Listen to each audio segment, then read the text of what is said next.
ఓం శ్రీ గురుభ్యో నమః. ఓం శ్రీ గణేశాయ నమః.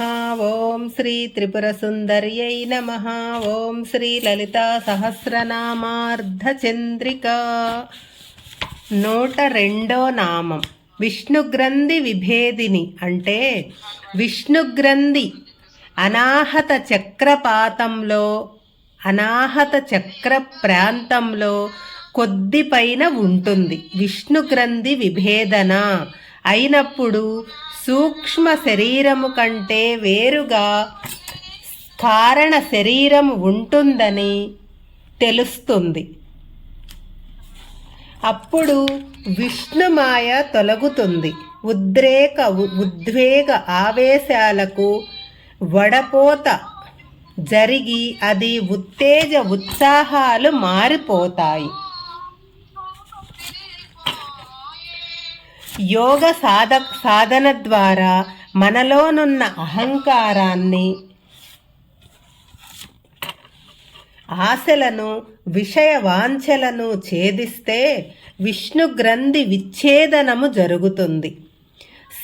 ఈ విష్ణుగ్రంథి విభేదనతో నిజమైన యోగ సాధకుడు ఎప్పుడూ ఉత్సాహంగా, ఉత్తేజంగా ఉంటాడు. ఆజ్ఞాచక్రాంతరాళస్థ కనుబొమల మధ్య 2 దళములు గల పద్మాకారంలో గల ఆజ్ఞాచక్రంలో నివసిస్తుంది ఆ తల్లి. ఇక్కడ విభ్రాంతి, వికల్పము లేని స్వచ్ఛమైన మనస్సు వర్తిస్తుంది. అంతవరకు తెలియని విషయాలకు కొంతవరకు సమన్వయము కుదురుతుంది. రుద్రగ్రంథి విభేదిని ఆజ్ఞాచక్ర స్థాన ప్రాంతములో కొద్దిగా పైన ఈ గ్రంథి ఉంటుంది.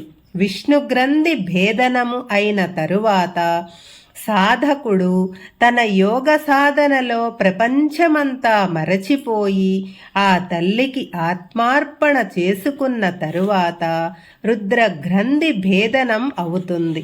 సాధకుడు సాధనలో రుద్రగ్రంథి భేదనము చేసుకున్నప్పుడు దూరదృష్టి, దూర శ్రవణము రెండూ సిద్ధిస్తాయి. జీవభావం పోయి అన్నీ సమానంగా కనిపిస్తాయి.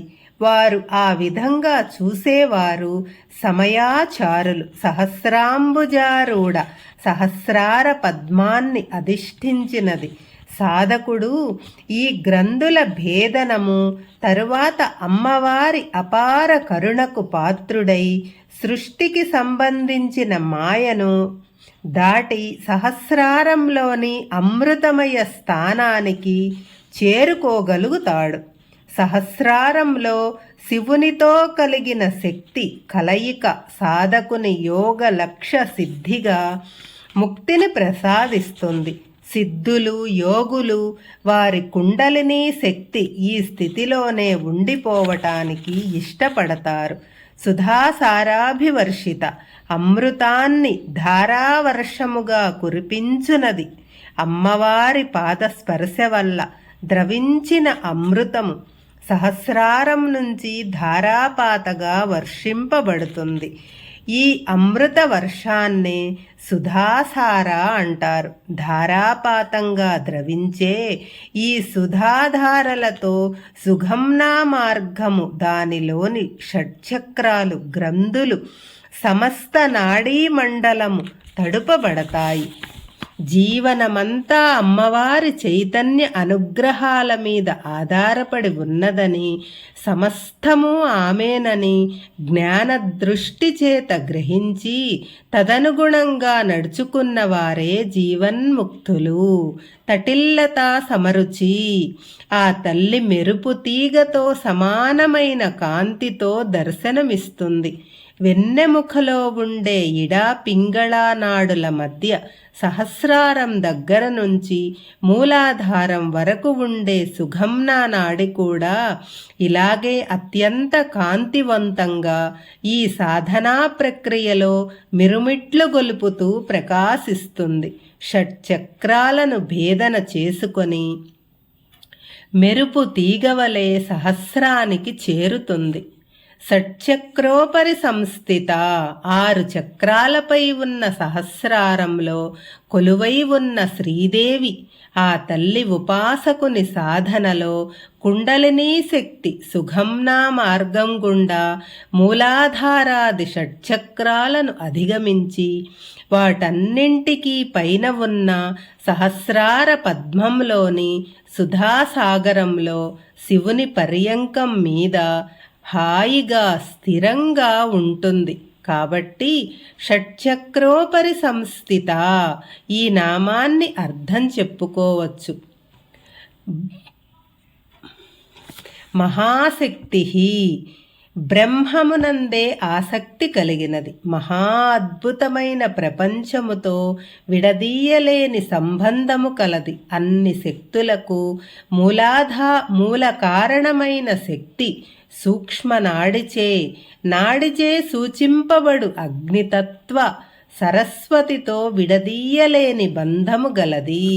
కుండలిని అంటే మూలాధార చక్రములో ఉన్న కుండలిని అనగా 3.5 చుట్టలు చుట్టుకొని సర్పాకారముగా నిద్రిస్తూ పడుకొని ఉన్న శక్తి స్వరూపిణి. భక్తి సాధనాలతో జాగృతమైనప్పుడు సర్వ ప్రపంచమును శాసించగల శక్తి ఇది. ఈ సర్పాకార శక్తి కుండలిని వాగ్భవ బీజస్వరూపులు. బిసతంతు తనీయసి తామర తూడులోని దారము కంటే సూక్ష్మముగా ఉండి అతి శక్తి అయినది. సూర్య కిరణముల వలె నివ్వరి ధాన్యము అంకురము వలె సూక్ష్మముగా ఉండును. బ్రహ్మ సృష్టిలో సూక్ష్మముగా ఉండి సూత్రప్రాయంగా సూక్ష్మముగా ఉండునది. భవానీ అంటే భవుడు అంటే రుద్రుడు, మన్మధుడు, సంసార సముద్రము అని అర్థము.